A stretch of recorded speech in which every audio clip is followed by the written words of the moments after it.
Aujourd'hui, deux activités qui sont caractéristiques de ce qu'on peut faire toute l'année en sciences économiques et sociales. C'était l'activité de création d'une entreprise ou d'une association. Comment devenons-nous des acteurs sociaux ?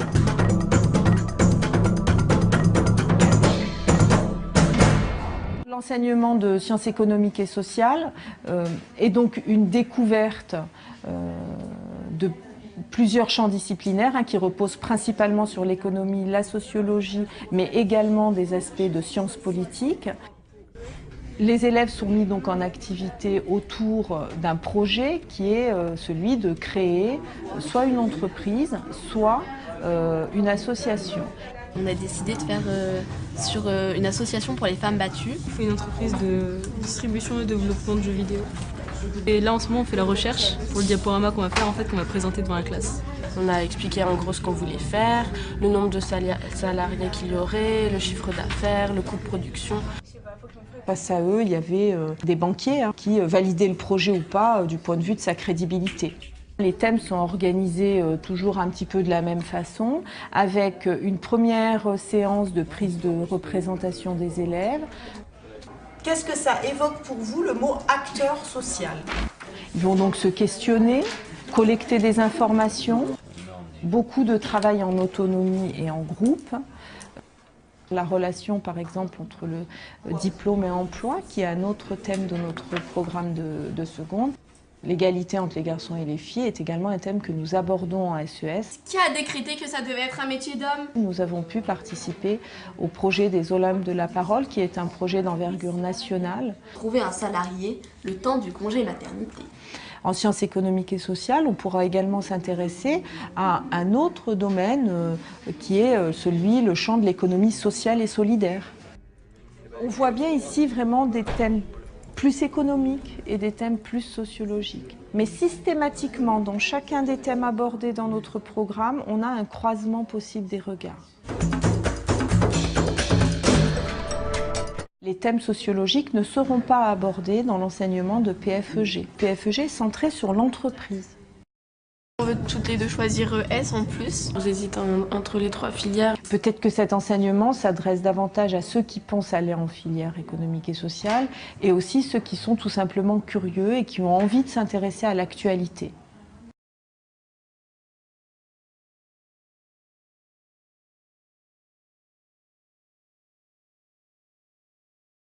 L'enseignement d'exploration PFEG, c'est-à-dire principes fondamentaux de l'économie et de la gestion, est un point de vue concret de l'économie.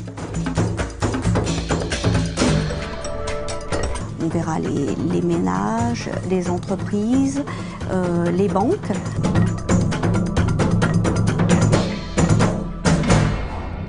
PFEG s'articule autour de certains thèmes. Le thème de l'entreprise, où là je l'ai fait travailler de trois façons différentes.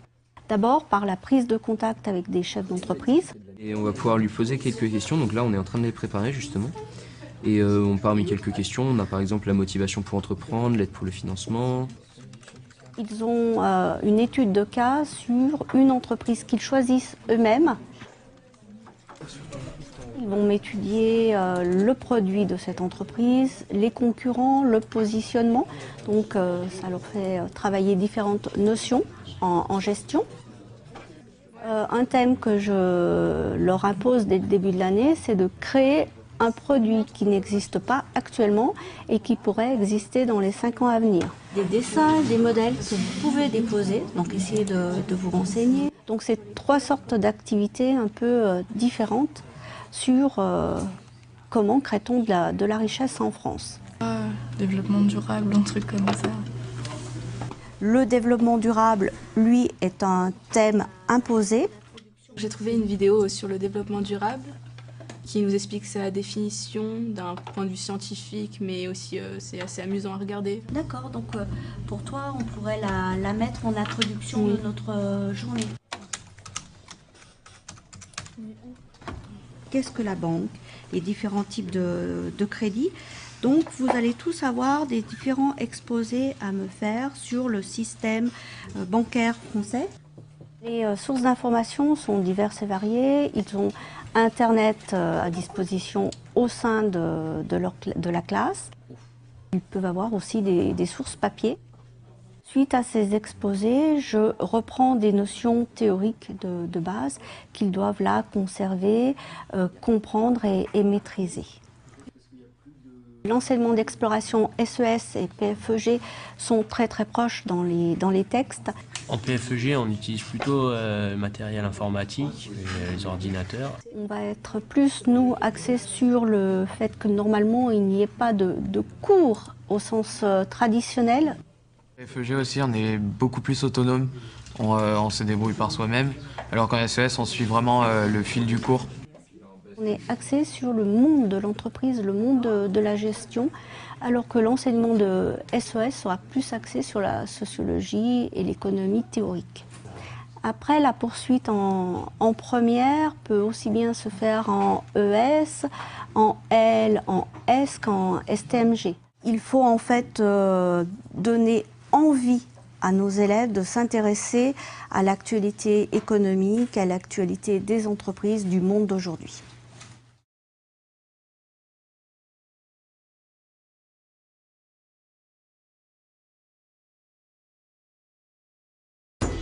Aujourd'hui, vous avez pu filmer un cours sur le pouvoir de l'image. Un travail d'un artiste contemporain de street art qui s'appelle JR et le projet de Semaine des Arts.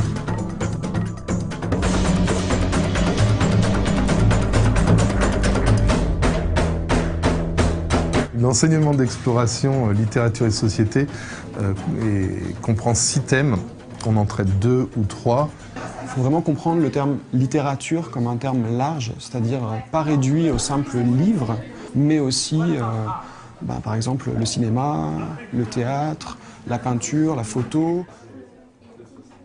Les thèmes qui sont le plus souvent traités ici sont les thèmes qui ont trait aux enjeux des médias aujourd'hui, mais également en quoi l'image est une écriture. L'idée du cours, c'est d'arriver à décrypter tout cela. Décrypter soit avec des philosophes parfois. On a étudié par exemple aujourd'hui un texte de Roland Barthes qui essayait justement de comprendre comment les portraits de l'abbé Pierre dans les années 70 finalement disaient déjà des choses sur les valeurs de l'abbé juste par sa présence physique au-delà de ses paroles. À quoi ressemble la coupe de cheveux de l'abbé Pierre? Roland Barthes dit que sa coupe elle ressemble à rien. Pour montrer qu'il appartient à aucune catégorie sociale. On a vu également aujourd'hui un travail sur un documentaire qui aborde la question de l'immigration en France. La première partie est un tour de France qui amène à une déconstruction du préjugé selon lequel l'immigré est le délinquant.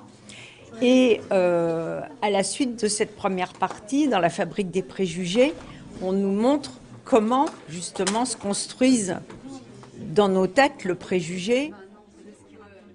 Également, on s'est intéressé à des formes plus contemporaines d'image, et notamment à des travaux d'artistes contemporains comme JR, qui est un artiste de street art plutôt connu dans le milieu, et qui a comme particularité de photographier des gens, des portraits, qu'il après édite en très grand format papier, qu'il en colle partout dans les rues, sur les murs des bâtiments. Et du coup, c'est un bon moyen pour les élèves de comprendre comment la photographie est un support artistique et comment eux-mêmes, qui prennent les photos à longueur de journée, ne serait-ce que par les selfies, en fait, sont déjà dans une démarche qui est une démarche de choix artistique. Là, à l'heure actuelle, ils sont en train de travailler sur la Semaine des Arts, donc ils ont tout organisé, fait des affiches, ce qui fait partie aussi de l'écriture, prendre possession de l'espace public pour annoncer un événement. Donc ils ont réalisé des affiches, d'autres élèves iront réfléchir à où accrocher ces affiches, quels sont les points stratégiques. Et puis, pour cette même Semaine des Arts, les élèves ont à réaliser une photo prise par leur téléphone ou via leur téléphone à l'intérieur du lycée. Ils se mettent en position d'artiste et ils essayent de revisiter le lycée à travers leur objectif photographique. Tout à fait faire littérature et société en classe de seconde pour tout simplement se faire plaisir et justement étoffer sa culture générale. Et puis ensuite aller vers un bac technologique ou un bac scientifique. Il n'y a aucune obligation d'orientation liée à cet enseignement d'exploration.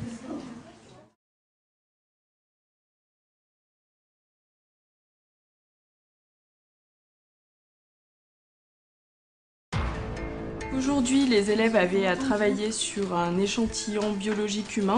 Les élèves ont 2 thèmes ici à traiter. Le premier thème, c'est un thème de balistique. Le deuxième thème, c'est un thème de cryptanalyse. Une autre partie d'élèves s'est intéressée plutôt aux cheveux qui ont été retrouvés sur le matelas dans la cabane où a été découvert le cadavre.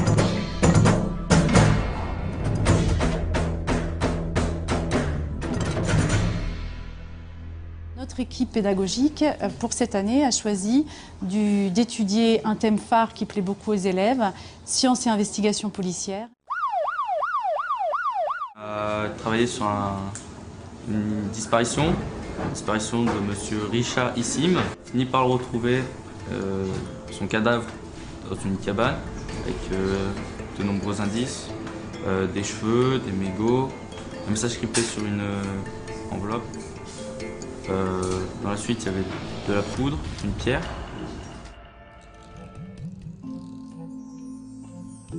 On a retrouvé une pierre dans la suite de l'hôtel et on voudrait savoir si c'est cette pierre qui a cassé la vitre.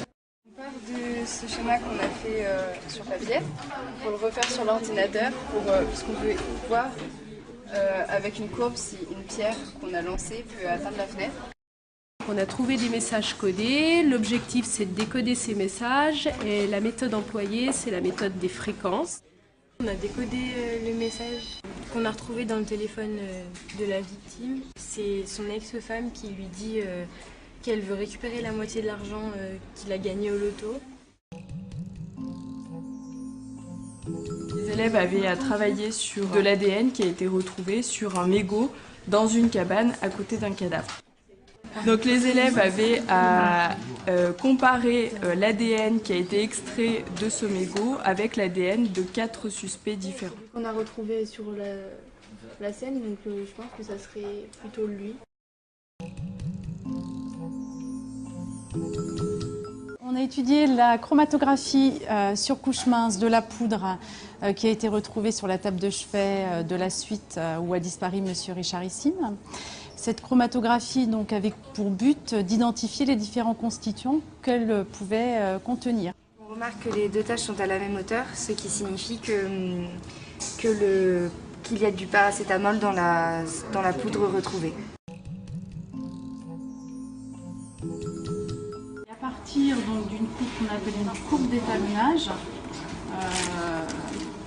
qu'ils ont réussi à construire avec des fils de diamètre connu, ils peuvent remonter au diamètre du cheveu inconnu qui a été retrouvé sur la scène de crime. L'option expérimentale MPS permet donc aux élèves de montrer le lien qui peut exister entre toutes les matières scientifiques comme les mathématiques, les sciences de la vie et de la terre, les sciences physiques et chimiques et les sciences de l'ingénieur. Les points forts de cet enseignement sont multiples. Le premier, c'est de mettre en évidence le goût et l'aptitude des élèves pour la poursuite d'études scientifiques. Le deuxième, ça pourrait être de développer la curiosité, l'autonomie, l'esprit critique de chaque élève. Et enfin, les élèves peuvent découvrir des métiers, des formations scientifiques. On essaye de réagir plus ou moins comme la police scientifique pour découvrir leurs méthodes. Puis ça nous permet de voir les méthodes scientifiques en général aussi.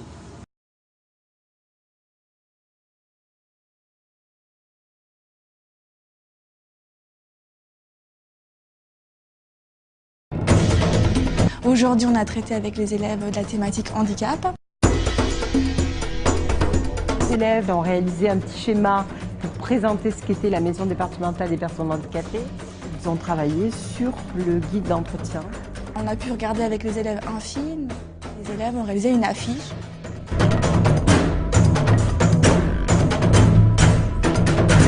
L'enseignement d'exploration santé sociale permet d'aborder des questions de société traitant de la santé et du bien-être social. apporter un regard positif sur eux grâce à leur sourire. Et on aborde avec les élèves des thématiques. Ces thèmes sont l'action humanitaire, l'hôpital, vivre ensemble sur un territoire, les âges extrêmes de la vie et l'accueil de la petite enfance. Suite à une participation aux ateliers de sensibilisation au handicap organisés par la Maison départementale de l'autonomie, les élèves ont pu prendre des photos et ont par la suite réalisé une affiche avec un texte et un message positif véhiculé au sein du lycée. Sur cette photo, on voit une personne handicapée qui danse avec une personne valide. On a pu tester comment ils pouvaient danser même en étant invalide. Et donc c'était important pour vous de véhiculer aussi ce message positif dans votre affiche? Avant d'aller voir ça, personnellement, je ne pensais pas que c'était possible. Oui, moi non plus. Les activités qu'on a réalisées avec les élèves aujourd'hui avaient pour objectif d'essayer d'apporter des éléments de réponse par rapport à ces questionnements. Donc on a créé la dernière fois un santé sociale. Voilà, vous l'enregistrez. Les élèves ont conçu un guide d'entretien. Ça permet d'aller à la rencontre du terrain et de rencontrer des professionnels. Pour notre interview, on a choisi l'accès à la culture. On va rencontrer une personne qui s'occupe de l'accessibilité aux personnes handicapées dans le transport en commun. Définition et logo concernant le handicap. Rajoute handicap. Cet enseignement d'exploration santé sociale, il vise aussi à acquérir des compétences transversales. La sélection des informations sur Internet. Quels sont les critères qu'on prend en compte pour évaluer la fiabilité d'une information? Et accompagner. Travailler en équipe aussi, par rapport à la recherche d'informations, c'est aussi une compétence transversale. On va avoir à faire la MDPH, donc on peut inverser la flèche. Oui. On a pu regarder avec les élèves un film, donc Le bonheur d'Alexandre, qui retrace la vie quotidienne d'Alexandre Jolien, un philosophe, donc porteur de handicap. Et donc qui diffuse des messages très positifs sur le handicap. Et l'idée, c'était donc de faire réfléchir les élèves sur leur représentation. Qui est réalisée par Alexandre dans sa vie quotidienne. L'idée, c'est de sensibiliser les élèves justement à la réalité du secteur sanitaire et social, et donc aux valeurs qui fondent ce secteur-là, comme la coopération, l'empathie, l'entraide, la solidarité. Ce que je voudrais faire après la seconde, ça serait une première ST2S. Je vais faire le bac ST2S. Moi, j'hésite entre un bac ST2S et un bac ES. À la fin de l'année de seconde, les élèves doivent être capables de dire le domaine de la santé et du social, c'est un domaine qui m'intéresse, je suis motivée pour poursuivre mes études dans ce secteur-là, donc je continue en bac ST2S. Ou alors, non, le domaine de la santé et du social, c'est pas un domaine forcément pour lequel je suis motivée, donc je m'oriente dans une autre voie.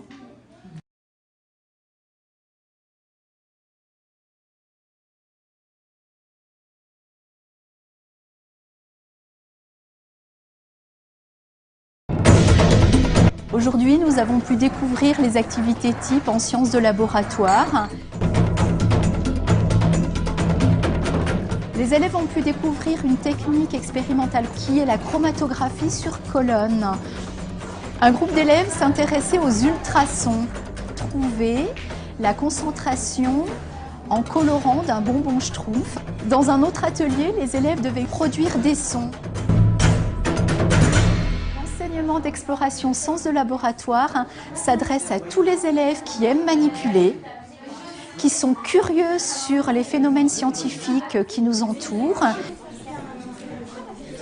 Souvent, pour les élèves, quand on parle de sciences et laboratoire, au début, ils pensent que c'est que de la chimie. Donc leur faire découvrir aussi qu'il y a de la physique, qu'il y a aussi la partie électronique, les logiciels. Les thèmes qui nous sont proposés en sciences de laboratoire sont des thèmes qui s'intègrent parfaitement dans notre monde actuel. Donc nous avons choisi de travailler sur l'alimentation, sur la cuisine. On cherche à deviner le colorant contenu dans les bonbons. Et donc après plusieurs expériences, on a découvert que c'était le bleu de patenté qui était dans les bonbons. On a travaillé aussi sur le son, donc production d'une petite mélodie, donc la flûte de Pan. On a travaillé aussi sur les ultrasons. Donc s'il y a du bois, l'ultrason est renvoyé, donc il y a un signal. Et il y a une lettre qui est dessinée avec les carreaux. Ça nous permet d'aborder de façon ludique des notions du cours de physique. C'est moins d'écrit et d'apprentissage, on est plus sur des applications, sur la découverte. On en a 3000 là. Pas besoin d'être bon en sciences, simplement il faut avoir le goût des sciences et le goût de la manipulation. D'être soigneux, d'avoir envie de découvrir d'autres choses. On s'aperçoit en début d'année que les élèves sont peu autonomes et qu'ils acquièrent une grande autonomie sur l'année. Ce qu'on recherche surtout, c'est donner envie aux élèves de continuer dans les sciences, leur apprendre un petit peu les techniques, comment ils doivent manipuler, les gestes. Je vais en S après, première S. C'est soit un bac ES ou un bac STMG. Alors, la poursuite d'études, on a surtout des élèves qui s'orientent vers une première S et des élèves qui s'orientent après en première STL. Mais on a aussi des élèves qui sont parmi nous, qui aiment les sciences, qui avaient envie de découvrir un univers et qui se destinent peut-être à une première économique et sociale ou une première STMG.